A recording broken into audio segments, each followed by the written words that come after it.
ሰላም ጤና ስጥልን ውድ ሪፖርተር ተከታታዮች የሰዓቱን ዜናዎች ቀጥዬ ያሰማችኋለሁ። በቅድሚያም አርዕስተ ዜና። ባለፉት 8 ዓመታት የወጡ አብዛኞቹ አዋጆች በችኮላ የተዘጋጁ በመሆናቸው በተደጋጋሚ እንዲሻሻሉ መደረጋቸው በጥናት ተመላክቷል። በጠለምት ወረዳ በተከሰተ ድርቅ ከ3000 በላይ ነዋሪዎች መፈናቀላቸው ተሰምቷል። ሌሎችንም ይዘናል። አብራችሁን ቆዩ። የስርዓት ለውጥ ከተደረገበት 2010 እስከ 2018 ዓ.ም የወጡ አብዛኛዎቹ አዋጆች በችኮላና በይድረስ የተዘጋጁ በመሆናቸው ለተደጋጋሚ ማሻሻያዎች መጋለጣቸውንና የአዋጁን ድንጋጌ የጣሱ ደንብና መመሪያዎች እንዲወጡ ምክንያት መሆናቸውን የፌዴራል ሕግና ፍትህ ኢንስቲትዩት ከሌሎች ተቋማት ጋር በመተባበር ባጠናው ጥናት አስታወቀ። የሕግ አወጣጥ ስርዓት መረጋጋት በኢትዮጵያ በሚል ኢንስቲትዩቱ ከባህር ዳር ዩኒቨርሲቲ ሕግ ትምህርት ቤት ጋር በመተባበር ያደረገው ጥናት ግኝት በ2010 ዓ.ም የተደረገውን ሀገራዊ ለውጥ ተከትሎ የወጡ አብዛኞቹ አዋጆች በችኮላና በይድረስ የተዘጋጁ ስለነበሩ ለተደጋጋሚ ማሻሻያዎች የተጋለጡ መሆናቸውን ጥናቱን ያቀረቡት የባህር ዳር ዩኒቨርሲቲ የህግ መምህር ረዳት ፕሮፌሰር መሐመድ ዳውድ ገልጸዋል። ከ2010 እስከ 2018 ዓ.ም ድረስ ባሉት ዓመታት በህዝብ ተወካዮች ምክር ቤት የወጡ ሁሉም አዋጆች በጥናቱ መሸፈናቸው የተገለጸ ሲሆን የህግ አወጣጥ ስርዓት መረጋጋትን በተመለከተ ሀገሪቱ ምንም አይነት ፖሊሲ የላትም ተብሏል። ለአብነትም የኢትዮጵያ ዜና አገልግሎትን እንደገና ለማቋቋም የወጣ አዋጅ ቁጥር 1115/2011 በአመቱ በአዋጅ ቁጥር 1173/2012 ተሻሽሎ እንደነበር ከሁለት ዓመት በኋላ በ2015 ዓ.ም እንደገና በአዋጅ ቁጥር 1279/2015 መሻሻሉ በጥናት ግኝቱ ተካቷል። የኤክሳይዝ ታክስ አዋጅ ቁጥር 1186/2012 በአመቱ በአዋጅ ቁጥር 1229/2013 መሻሻሉን ከሁለት ዓመት በኋላ በአዋጅ ቁጥር 1287/2015 እንደገና ሌላ ማሻሻያ እንደተደረገበት ተገልጿል። በበታች ህጎች መሻሻልና ተቃራኒ የበታች ህጎች መውጣት እንደሚታይ በተለይም የታክስ ህጎች ላይ ችግሩ በአደገኛ ሁኔታ መስተዋሉን ገልጸዋል። አንድ መመሪያና ደንብ ከመውጣቱ በፊት ለህዝብ ተወካዮች ምክር ቤት ቀርቦ የማይገመገም መሆኑ ችግሩን ማባባሱን፣ የአዋጆች አፈጻጸም ሌላኛው የህግ አወጣጥ ስርዓት አለመረጋጋት አይነት ሆኖ በጥናት መገኘቱን አስረድተዋል። ከህግ አወጣጥ ስርዓት መረጋጋት ጋር በተያያዘ የታዩ ጥንካሬዎች በጥናቱ የተካተቱ ሲሆን አፋኝና አምባገነን ህጎችን ለማሻሻል የተደረጉ ጥረቶች፣ ግጭቶችን ለመቀነስና ተቋማትን ለማጠናከር የተደረጉ ጥረቶች መኖራቸው፣ በፍትህ ሚኒስቴር ውስጥ የህጎች ተፈጻሚነትና ክትትል ዳይሬክቶሬት መኖር ይገኙበታል። በበጀት ዓመቱ 78 ጥናት ይደረግባቸው የተባሉ ርዕሶች ቀርበው እንደነበር፣ ነገር ግን አስፈላጊና ለፖሊሲ ግብዓት የሚሆኑ 5 ርዕሰ ጉዳዮች ተመርጠው ጥናት እንደተደረገባቸውና 3ቱ ከዩኒቨርሲቲዎች ጋር በመተባበር 2ቱ ደግሞ በኢንስቲትዩቱ የተከናወኑ መሆናቸው ተገልጿል። የህገ መንግስት ትርጉም ጥያቄዎችን ለህገ መንግስት አጣሪ ጉባኤ የማቅረብ መብት ያላቸውን ግለሰቦችና ተቋማት ሲያስረዱ ፍርድ ቤቶች ባለመብት ወገኖች በ1/3 ወይንም ከዛ በላይ በሆኑ የፌዴራል ወይንም የክልል ምክር ቤት አባላትና በፌዴራል ወይንም በክልል አስፈጻሚ አካላት ሊቀርቡ እንደሚችሉ ገልጸዋል።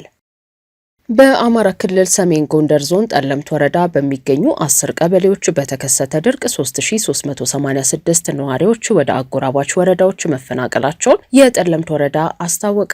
ከሚያዝያ ወር 2018 ዓ.ም ጀምሮ በወረዳው በሚገኙ 24 ቀበሌዎች ውስጥ በ10ሩ ዝናብ ባለመጣሉ 3386 ነዋሪዎች ቀያቸውን ለቀው መሰደዳቸውንና 14089 የቁም እንስሳት መሞታቸውን የወረዳው ኮሚኒኬሽን ጽሕፈት ቤት ኃላፊ አቶ አዳነ እሸቴ ለሪፖርተር ተናግረዋል። እርን፣ በተል፣ በስቂያ፣ መረው ብላ፣ መረው ገብርኤል፣ አገጣ፣ ደረባ፣ ከረዋ፣ ነጋዴ መሻገሪያና አተባ የተባሉ ቀበሌዎች እስካሁን ምንም ዝናብ ያላገኙ መሆናቸውን የጠቀሱት አቶ አዳነ ሌሎች 6 ቀበሌዎች ደግሞ ከሐምሌ 19 ቀን 2018 ዓ.ም ጀምሮ ዝቅተኛ የዝናብ መጠን እያገኙ መሆናቸውንና ቀሪዎቹ 8 ወረዳዎች ዝናብ እያገኙ መሆናቸውን አስረድተዋል። የሰሜን ጎንደር ዞን ምክትል አስተዳዳሪ አቶ ክቡር አሰፋ በዞኑ የተለያዩ ወረዳዎች ከፍተኛ የዝናብ እጥረት መኖሩን ገልጸዋል። በጠለምት ወረዳ ብቻ ሳይሆን በዞኑ በተለያዩ ወረዳዎች ድርቅ ያጋጠመ ቢሆንም ከሐምሌ 19 ቀን 2018 ዓ.ም በኋላ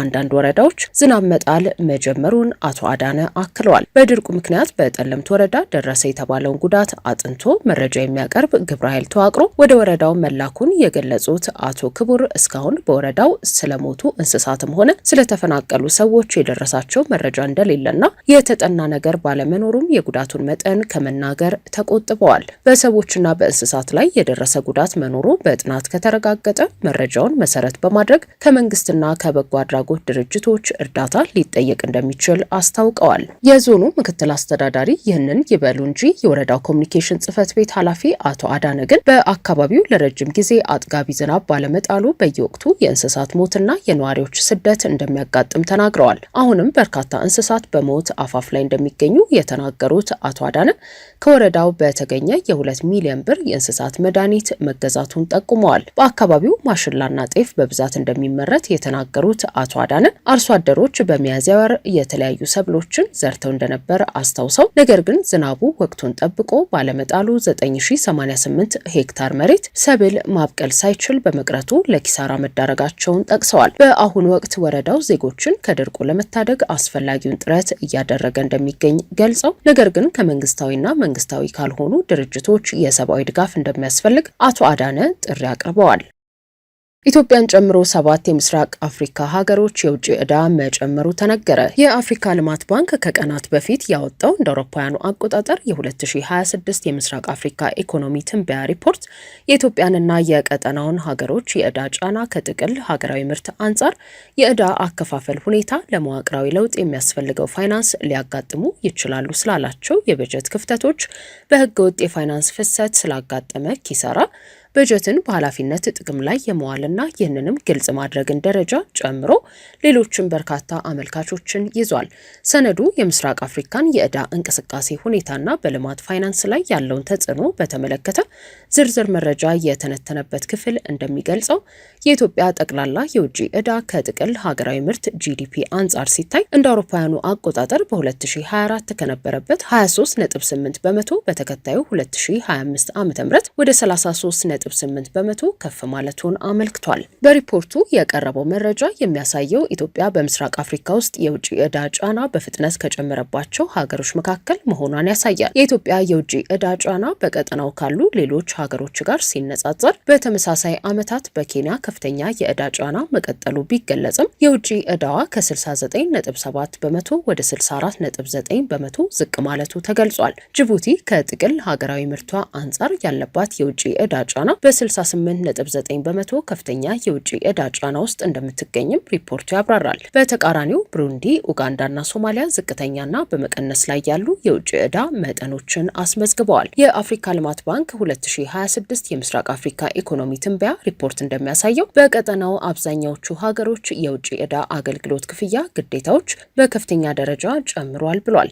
ይህም ጭማሪ በዓለም አቀፍ ፋይናንስ ሁኔታዎች ጥብቅ እየሆኑ መምጣት፣ በብድር ወለድ መናርና ሀገሮቹ ከቀላል የብድር ምንጮች ይልቅ ወደ ገበያ ተኮር የውጭ ፋይናንስ ምንጮች በመሸጋገራቸው የተከሰተ መሆኑን ሪፖርቱ ያመለክታል። ከኮቪድ-19 ወረርሽኝ በፊት በነበረው እንደ አውሮፓውያኑ አቆጣጠር ከ2015 እስከ 2019 ከነበረው ጊዜ ጋር ሲነጻጸር እንደ አውሮፓውያኑ አቆጣጠር በ2020 እስከ 2023 ባሉት ዓመታት ውስጥ የቀጠናው መንግስታት ከሚሰበስቡት ገቢ ውስጥ ለውጭ የመንግስትና በመንግስት ዋስትና ለተወሰዱ ብድሮች ክፍያ የሚውለው ድርሻ በአብዛኞቹ ሀገሮች ከፍ ማለቱንም ጠቁሟል። በተለይ በኢትዮጵያ፣ በሶማሊያ፣ በሱዳን፣ በኬንያ፣ በታንዛኒያ፣ በኡጋንዳና ሩዋንዳ ከፍተኛ ጭማሪ መመዝገቡንም የባንኩ ሰነድ ያሳያል።